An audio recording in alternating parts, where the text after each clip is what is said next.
Halo Smart Parents sekalian, selamat pagi, selamat siang, selamat sore, selamat malam dimanapun Anda berada dan kapanpun Anda menyaksikan video ini. Kembali bersama saya Aristo Subowo dari Ide Plus, bersama-sama kita akan membahas seputar parenting. Nah, kebetulan Ide Plus sedang membahas tema cita-cita. Smart Parents sekalian, anak-anak kita pasti punya cita-cita. Yang berbeda adalah kadang-kadang cita-citanya berbeda dengan zaman kita dahulu.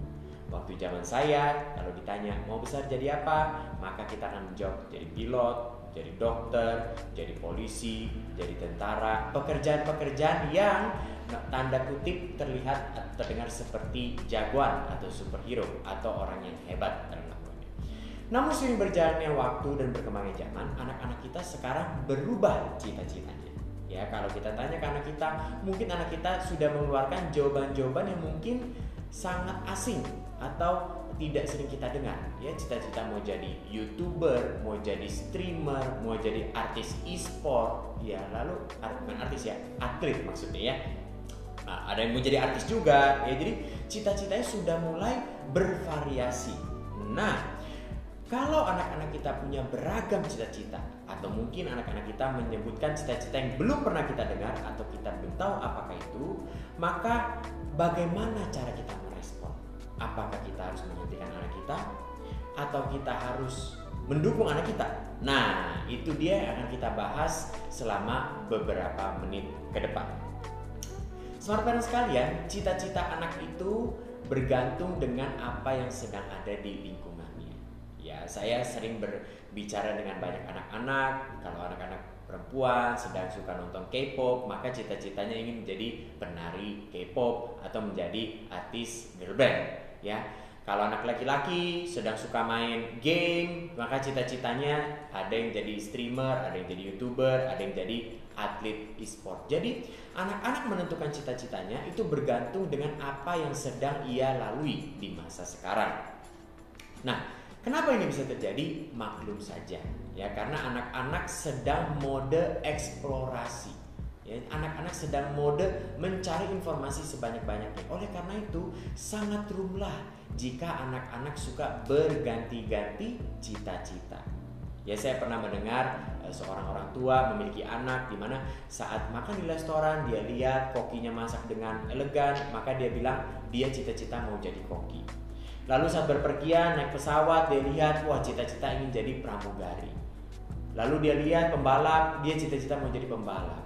Lalu dia lihat artis YouTube bernyanyi bagus suaranya, dia cita-cita mau jadi penyanyi. Lihat, hanya dalam waktu beberapa hari, beberapa minggu, beberapa bulan, anak kita sudah berubah-ubah cita-citanya. Namun jika kita sebagai Smart Parents menemui hal ini, maka yang harus kita lakukan adalah jangan menghalangi atau jangan menghentikan eksplorasi cita-cita anak-anak.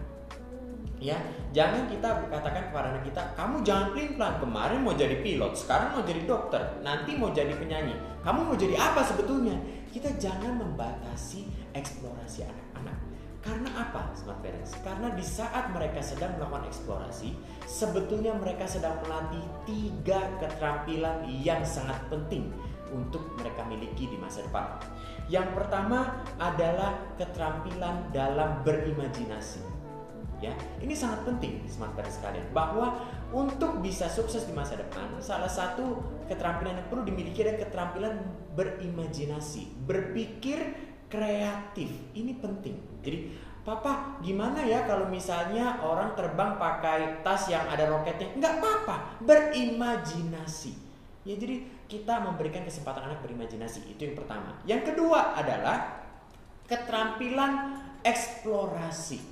Ya, atau keterampilan menggali sesuatu. Ini sangat penting. Ini sangat penting karena nanti di kehidupan akan di masa depan anak kita, keterampilan anak kita untuk menggali sesuatu, keterampilan anak kita untuk mencari tahu sesuatu lebih dalam dan lebih detail. Ini sangat penting dalam pekerjaan mereka ataupun dalam kehidupan mereka sehari-hari. Jadi keterampilan kedua adalah keterampilan eksplorasi. Yang ketiga adalah keterampilan decision making, yaitu apa? Pengambilan keputusan. Lalu Marcus bilang, loh kalau dia berganti-ganti cita-cita kan tandanya decision makingnya salah, berganti-ganti. itu bukan salah decision making smart parents. Tetapi setelah dia menimbang, setelah dia melihat kembali, setelah dia merefleksikan ke dalam diri dia sendiri, dia akhirnya mengambil keputusan untuk merubah cita-citanya. Ini merupakan satu buah garisan metode decision making yang sebetulnya terasah ya di diri anak kita. Oleh karena itu, saat anak kita punya cita-cita, berbagai macam cita-cita, beragam cita-cita, lalu ganti-ganti cita-cita, kita sebagai smart parents harus memiliki respon yang positif, yaitu mendukung anak kita, bukan membatasi anak kita atau memaksakan cita-cita anak kita. Nah, kamu kalau sudah besar, kamu harus seperti papa, jadi dokter. Nah, itu memaksakan cita-cita. Akhirnya apa yang terjadi kalau kita memberikan respon pemaksaan cita-cita atau menghalangi anak-anak untuk memiliki cita-cita sendiri? Akhirnya kita secara tidak langsung sebagai orang tua menumpulkan 3 keterampilan tersebut. Keterampilan eksplorasi, keterampilan imajinasi, dan keterampilan mengambil keputusan. Ini adalah hal yang tentu saja kita smart parents tidak inginkan. Kita ingin anak kita bisa berimajinasi, bisa berkreatif dengan baik, bisa bereksplorasi dengan luar biasa, dan tentunya bisa mengambil keputusan sesuai dengan apa yang dia inginkan. Ini yang kita inginkan sebagai smart parents. Oleh karena itu, kita bisa berikan 3 respon. Ya, 3 respon ini yang kita bisa berikan kepada anak kita saat anak kita bereksplorasi cita-cita, saat anak kita memiliki cita-cita dan berganti-ganti cita-citanya. Kita bisa lakukan 3 metode ini. Yang pertama adalah biarkan mereka. Ya, membiarkan mereka bukan berarti cuekin mereka ya smart parents. Membiarkan mereka tuh berarti kita biarkan anak kita, oh mau jadi pilot, ya sudah, bagus, papa dukung. Aku mau jadi koki, pak, iya bagus, papa dukung. Pak, aku mau jadi pelukis, iya bagus, papa dukung. Pak, aku mau jadi pembalap, iya bagus, papa dukung. Jadi yang pertama adalah biarkan anak kita bereksplorasi dan kita membiarkan. Jadi yang pertama, jangan terlalu memagari anak kita, tetapi biarkan mereka bereksplorasi. Ya, saat mereka berganti-ganti, mereka mau cita-cita yang sedang mereka tren di lingkungan mereka mau jadi seperti itu, biarkanlah mereka bereksplorasi. Yang kedua, smart parents dapat memberikan penjelasan yang objektif mengenai cita-cita yang mereka inginkan. Misalnya, Pak, aku mau jadi YouTuber. Kita bisa bertanya kepada anak kita, oh, YouTuber apa? Seperti apa? Isinya ntar video-video apa? Kamu ada nggak YouTuber kesukaan kamu yang kamu mau jadi seperti dia? Kita memberikan penjelasan-penjelasan yang objektif supaya mereka berpikir lagi, aku mau jadi YouTuber konten apa ya? Iya juga ya, aku kontennya belum tahu kamu konten apa. Nah, jadi kita memberikan penjelasan objektif. Kamu tahu nggak kalau jadi YouTuber, kamu harus siapkan bahan untuk kamu rekam videonya. Lalu kamu harus rekam videonya itu sendiri, lalu kamu harus editing videonya. Jadi ada langkah-langkah yang harus kamu lewati. Kamu mau nggak lakukan itu? Kamu suka nggak dengan hal itu? Lalu anak kita biasa jawab, nggak tahu pak. Nah, kalau dia jawab tidak tahu, biarkanlah mereka eksplorasi. Kembali ke tahap misalnya eksplorasi. Ya, mereka pakai handphone mereka, foto-foto atau video-video, lalu digabungin, diedit-edit pakai aplikasi singkat. Lalu pak lihat aku barusan edit video. Kita harus mendukung. Ya, jadi yang kedua adalah memberikan penjelasan yang objektif tentang pekerjaan atau cita-cita yang mereka pilih. Ingat, bukan penjelasan yang subjektif. Pak, aku mau jadi YouTuber. YouTuber nggak ada duitnya itu. Apa cuma ngoceh-ngoceh, halo guys, nggak ada duitnya itu.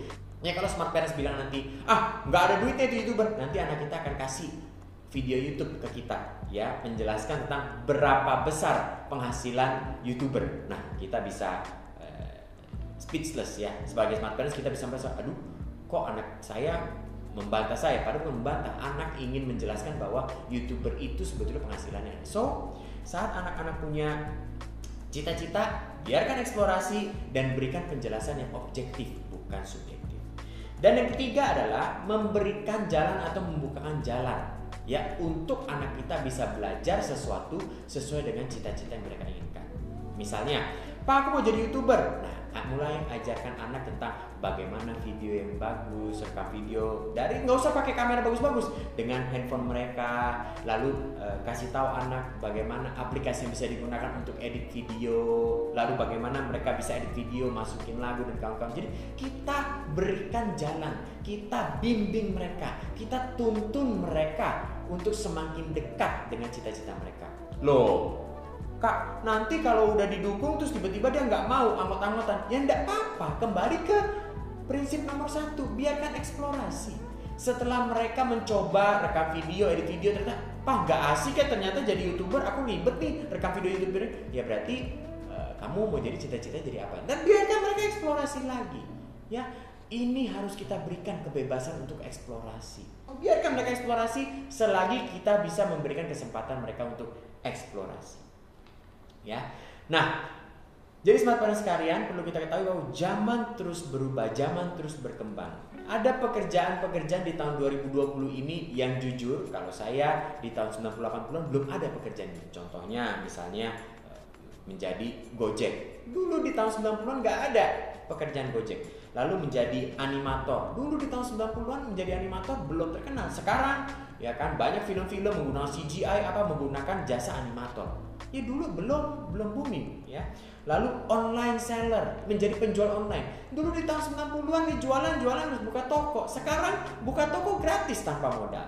Ya jadi banyak pekerjaan-pekerjaan baru yang muncul di tahun-tahun belakangan ini. Bayangkan kalau saya yang hidup atau lahir di tahun 80-90-an aja, di tahun 2020 sudah banyak pekerjaan-pekerjaan yang dulu nggak ada. Apalagi sekarang di tahun 2020. Saat anak kita dewasa nanti, tahun 2030, 2040, jangan-jangan ada pekerjaan-pekerjaan yang sekarang belum ada. Dan kita harus biarkan mereka eksplorasi. Pak, aku mau jadi ini. Apa tuh? Kita harus bertanya. Apa tuh? Jelasin sama papa. Itu pekerjaannya apa? Jadi kita biarkan mereka eksplorasi. Karena siapa tahu pekerjaan-pekerjaan yang mereka inginkan, cita-cita yang mereka inginkan itu adalah pekerjaan-pekerjaan yang booming di masa depan. Ya, jadi pesan saya, dukung terus ya anak-anak kita, apapun cita-citanya, meskipun berubah-ubah, dukung terus ya. Tetapi jangan lupa mengenalkan secara objektif cita-cita yang mereka pilih. Pak, aku mau jadi dokter. Kamu tahu nggak, jadi dokter sekolahnya begini-begini. Lalu nanti kamu akan belajar membedah orang. Kamu takut nggak kalau lihat darah? Aku nggak takut, Pak. Oke, kalau gitu kamu bisa nih kayaknya kuliah jadi dokter. Jadi kita berikan hal-hal objektif, bukan subjektif. Dokter susah ya, koasnya lama 5 tahun belum praktek pula, harus keluar kota. Jangan berikan segala sesuatu yang subjektif menurut pandangan kita. Biarkan anak kita tumbuh dengan cita-citanya. Yang dilakukan sebagai orang tua bukan membatasi cita-cita anak-anak kita, tetapi mendukung, ya, menuntun anak kita agar semakin dekat dan semakin mudah meraih cita-citanya. Yang kedua adalah berikan pengajaran-pengajaran, berikan ilmu-ilmu ya kepada anak kita yang mendekatkan mereka dengan cita-citanya. Tadi jadi YouTuber, berikanlah mereka ilmu-ilmu. Oke, ayo sekarang kamu coba shoot apa? Jadi belajar videografi. Jadi berikan dan dekatkan ilmu, berkreasi. Ya, jadi kegiatan dengan anak-anak nggak harus ke mall, makan, nonton bioskop ke mall, makan, nonton bioskop ke mall, makan, nonton bioskop ke mall. Sebagai penutup, saya akan menutup dengan sebuah penelitian yang dilakukan beberapa tahun ini, yaitu tahun 2018, yang masih 2 tahun, masih fresh banget ya penelitiannya. Yaitu penelitian dari Universitas Sanata Dharma.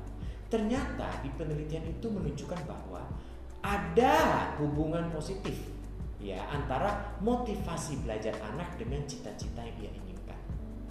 Smart parents, ini adalah salah satu kunci yang bisa kita pakai. Ya, penelitian ini menunjukkan bahwa anak-anak terpacu motivasi belajarnya jika berhubungan dengan cita-cita mereka. So, smart parents sekalian, semoga apa yang saya bagikan dapat menambah wawasan dan pengetahuan kita semua tentang merespon yang harus kita berikan sebagai orang tua saat anak kita memberitahu kita cita-cita mereka. Ya, saat anak kita berganti cita-cita secara cepat. Saat anak kita memilih cita-cita yang terdengar asing di telinga kita. Kita tahu apa respon yang harus kita berikan. Semoga berguna dan bermanfaat, dan sampai jumpa di video selanjutnya.